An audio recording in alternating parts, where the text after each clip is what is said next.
In a small repair shop, an old clockmaker had an apprentice named Daniel.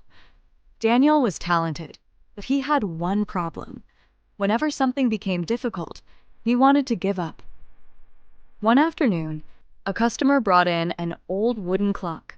It had belonged to his grandfather and had not worked for more than 20 years. Daniel opened it carefully.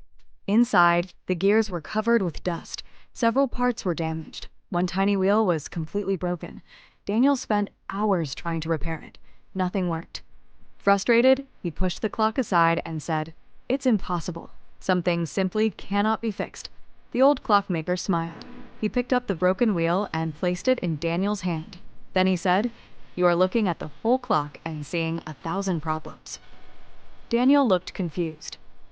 The clockmaker continued, "Don't repair the whole clock today. Repair this one wheel." So Daniel focused only on the wheel. He measured it. He shaped a replacement. He tested it. It failed. He adjusted it and tried again. Still wrong. Again, again, and again. Finally, the new wheel fit perfectly. The next day, Daniel repaired another part, then another. Days later, he carefully connected the final piece. For a moment, nothing happened. Then, tick. Daniel froze. Tick, tick, tick. After 20 years of silence, the clock was working again. The clockmaker looked at Daniel and said, "Remember this whenever life feels overwhelming. You do not need to solve everything today. You only need to fix the next piece." Sometimes we look at our dreams and become afraid of how far away they seem. We think about every obstacle, every mistake, every unanswered question, and suddenly the journey feels impossible. But great things are rarely built in one giant step. They are built one small piece at a time.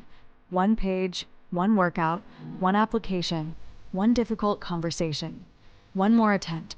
So when the road ahead feels too big, stop looking at the entire distance. Ask yourself, what is the next small thing I can do? Then do it, because enough small steps, repeated with patience, can restart even the dreams you thought had stopped forever.